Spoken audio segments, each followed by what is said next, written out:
going, but it's just video, so this just says going. It's 2 minutes.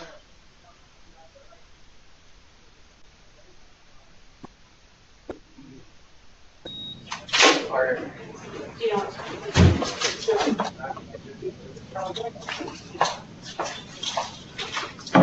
So I'm looking for CAC.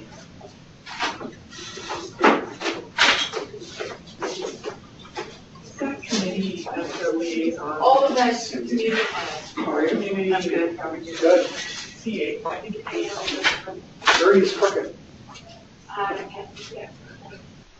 So many acronyms. A lot of crooked Ernie. Like they went through all the business and then I told them, I was like, really add him something.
Good morning, everybody. Not a lot of you there, but good morning anyway. Taylor, good morning. Nice to see you, Taylor. We just have a couple of quick announcements, and then we're going to get, Dean's going to introduce our speaker this morning. So Amanda, do you want to go first?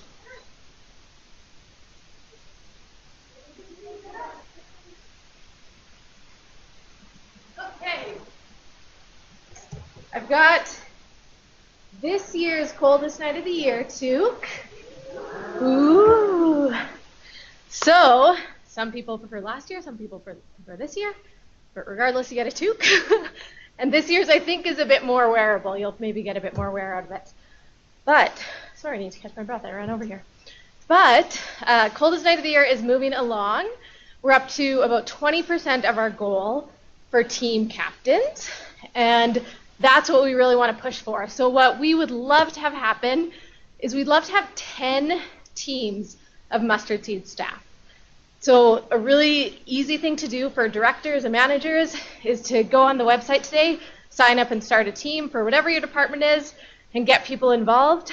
All you have to do is just share it with your team. They can share it with their friends. I shared it on Facebook this week and already raised over $400 just by one Facebook post from family and friends that just wanted to support me. So even if you're not sure if you're volunteering or you can't walk that day, I know Bill's not here, but he always raises money too, so you can definitely still reach out to your family and friends. So you've all gotten the email, I believe, with the link, but it's just cnoi.org/Calgary East. And as you may or may not know, it's a new walk for us in the east end of Calgary. So this is kind of us premiering ourselves in that area, so we really want to build some great relationships, and this event is a good way to start. Red Deer and Edmonton are absolutely doing coldest night of the year walks. Edmonton they're actually exceeding their goals already. Both Edmonton and Red Deer are doing an incredible job. Yeah, so they're doing an amazing job. It's not their first walk. For us, it's their first walk. So they've got lots of team captains coming back, lots of staff engaged. I know Edmonton, that's something they're really successful at, is getting their staff involved. So good work, guys.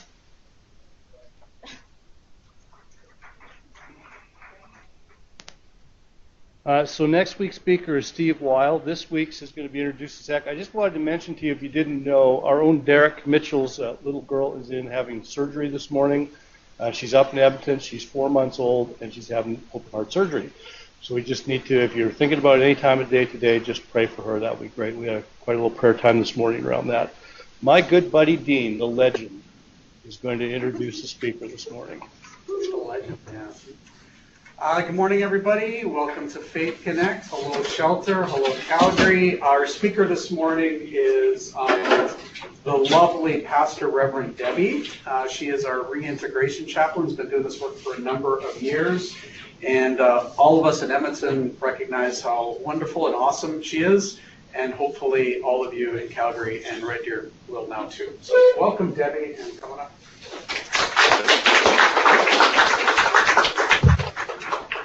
Thank you. So this has nothing to do with Faith Connect, but did you see my son on the Rick Mercer report last night? That was him, the opera singer, singing the news.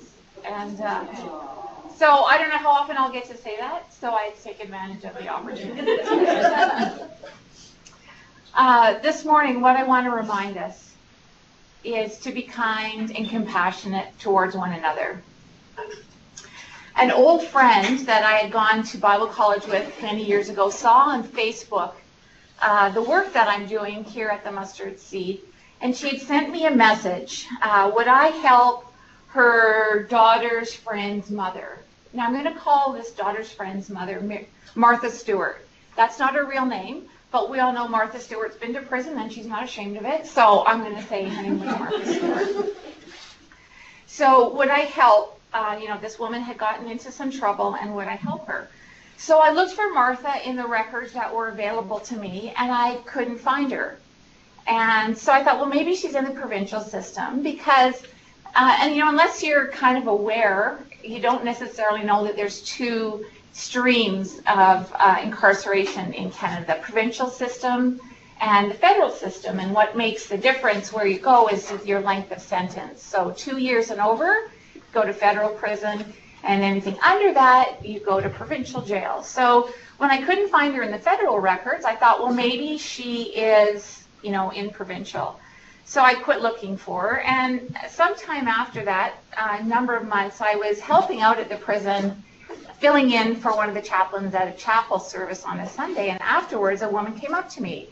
She says, "Hi, my name is Martha Stewart," and I was so happy. I'm like, "Hey, I have been looking for you."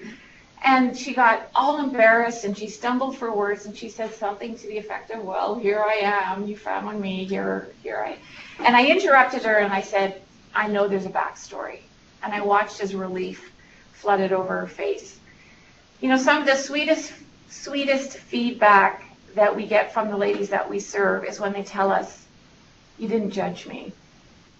And I think that is a beautiful expression of kindness and compassion, is when we don't judge each other. Someone really smart said, when we're judging someone, there's no room to love them. Once a year, I have the volunteers that work in my program come to my house, and I make a lot of food, and we talk about the challenges and joys of supporting women in the journey of reintegration. And we respond to the question, how has being involved in this work changed you? A number of years ago, one of my volunteers who was a university student said, I found that I have offered the women acceptance and I haven't judged them. What do you want me to do? Louder. Oh, I thought you might be taller. I've tried for years. I apologize if any of you missed that. Did you hear my son was on the Rick Mercer report?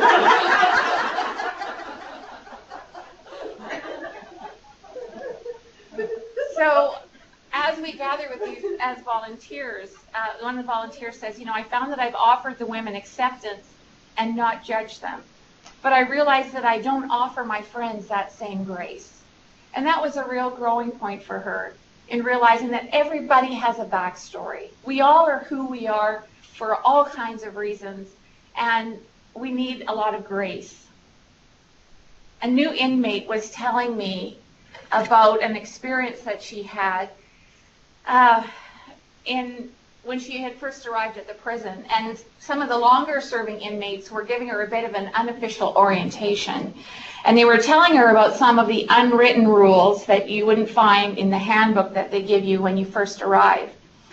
And one of those rules was don't have anything to do with the Skinners. And they had to explain to her that a Skinner was someone who was there for sexual crimes.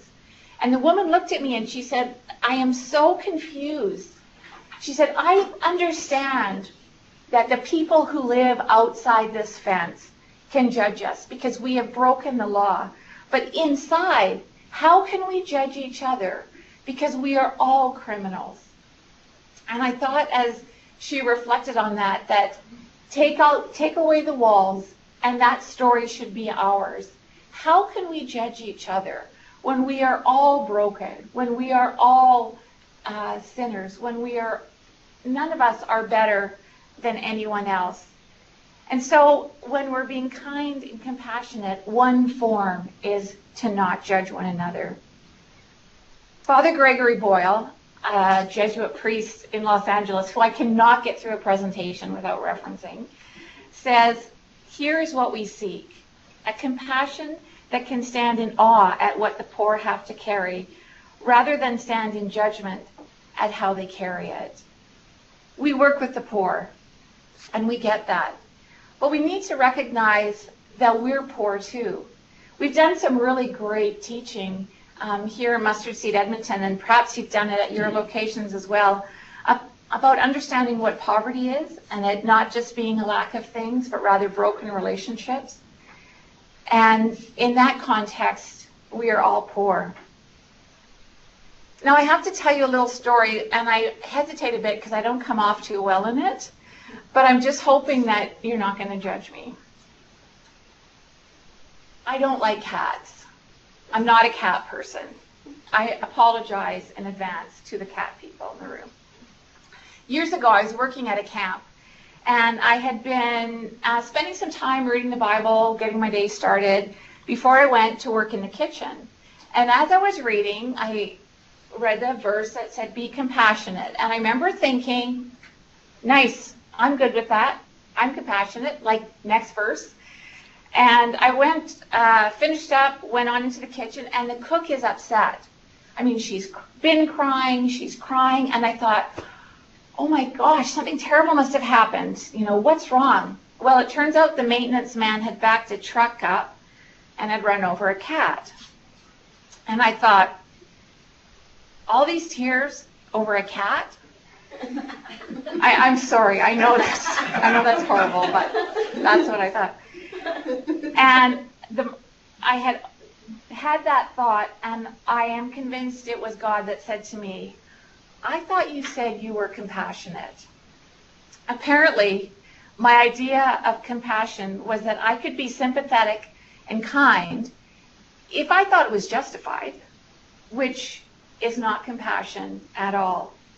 Who made me judge and said that if I deemed someone's pain worthy, they should receive compassion?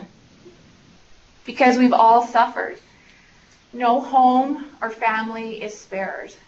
In the many years I spent in church ministry, I found that as I got to know the people in my congregation, the more time you spend talking with people, the more you come to understand that nobody's life comes off without a hitch.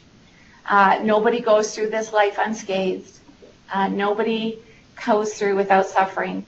And Jesus said we would suffer and struggle, so we shouldn't be surprised. We had interns this past summer, and their last day or their last week, they shared some of the work that they had done with the students that had come on demo crew.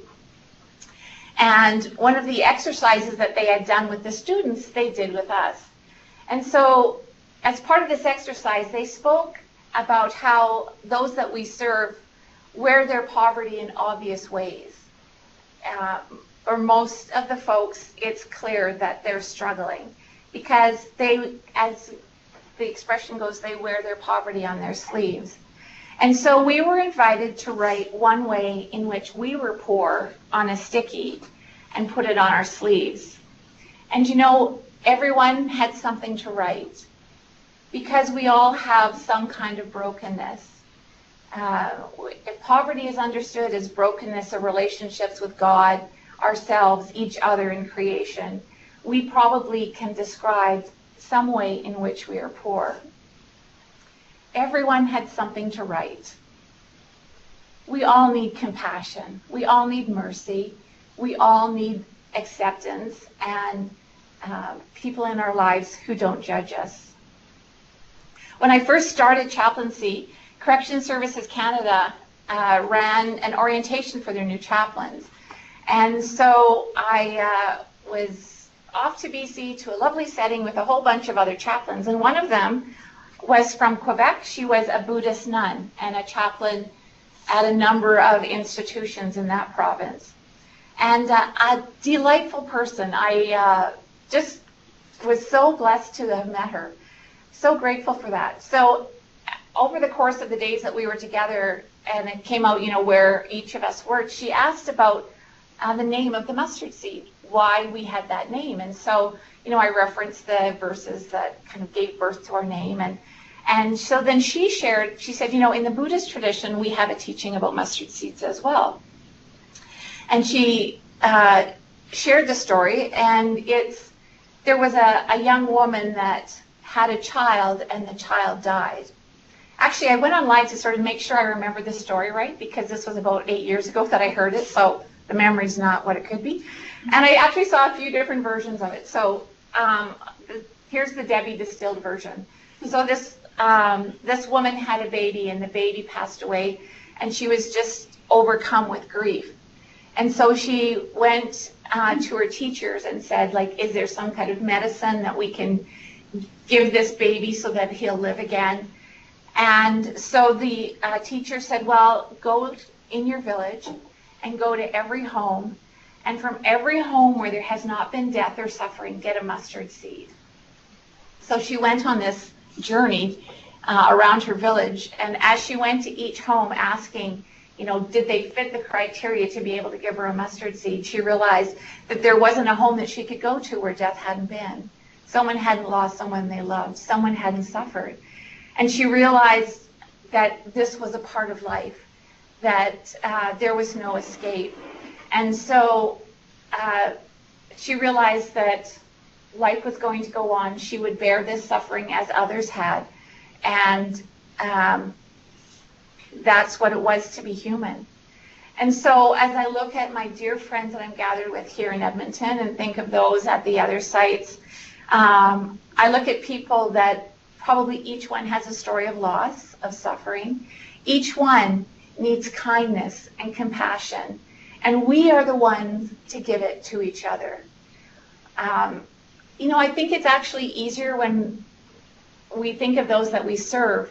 We are positioned for mercy. It's our job to be kind and compassionate. But it's in those other areas of our life, like my volunteer identified, that she realized I need to bring that same position. I need to live my life from that same reality outside of just these people that I intentionally come to with compassion. When I think about kindness and compassion, I need to ask you to say some of that for yourself as well. Now, as soon as I was thinking about this and phrasing it, it's not like there's a limited amount that you have to keep it from someone else to give some to yourself. Because as I saw in some meme, it's not like it's pie. It's not like there's only one. There's lots of it. But save some of that for yourself. I was meeting with a woman at the Remand yesterday. In our work, we journey with people sometimes for a short time and sometimes for a long time.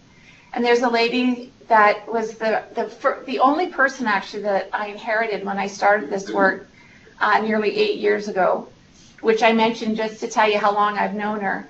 And for many years she did really well, and then hit a really ugly part of her life, and she's been at the Remand for a couple of years waiting for court on some very serious charges. And as she gets a little closer to the trial, she's finding it really, really difficult to be there and to be who she wants to be. And she was just talking about that struggle. And I shared with her words that my counselor shared with me. And he said, there's always going to be a gap between who we are and who we want to be. And that's the space where you need some compassion. You need to have some compassion for yourself when you're not all that you wish you were, when you're not that full expression of all that you believe and all that you value. And I would encourage you today to show yourself some compassion. Think about what that looks like for yourself. It doesn't, you're not letting yourself off the hook. I'm not sure why we think of that phrase when we think about forgiveness or kindness. It's not that you're not holding yourself accountable, but it's recognizing that there's a backstory. It's recognizing that you are who you are for a reason, and just acknowledge the work you're doing and encourage yourself. I loved, I think it was Boris that gave us a great teaching before Christmas on self-care. And, don't shit all over yourself. I'll just remind you of that one. Give yourself a pat on the back for the things you're doing well. Great expressions of self-care, kindness, and compassion directed towards ourselves. But can I just remind you of some scripture that Paul said? If you've received any compassion from God, then in the same way, give it out. And the way he phrases it, it really is a bit rhetorical. It's not like if you have, it's like, you know what? You've received amazing compassion from God. Jesus Christ is God's in the flesh compassion, and we have received him. And so be compassionate. Can I pray for you? God, I thank you that your love and your mercy towards us know no bounds. God, I pray that as we are professional caregivers, that it is our work to be kind and compassionate, that God, we would also extend that same kind of care to those who are in our lives and our families, our friends, our co-workers, and God, for ourselves. I pray for each one gathered in Calgary, in Red Deer, here in Edmonton, engaged in this awesome holy work, and ask, Father, that we would not run on empty. May daily we receive your kindness. May daily we receive your mercy. And out of that richness, may we extend it to ourselves, to our co-workers, and to those we serve for your honor and glory. In Jesus' name.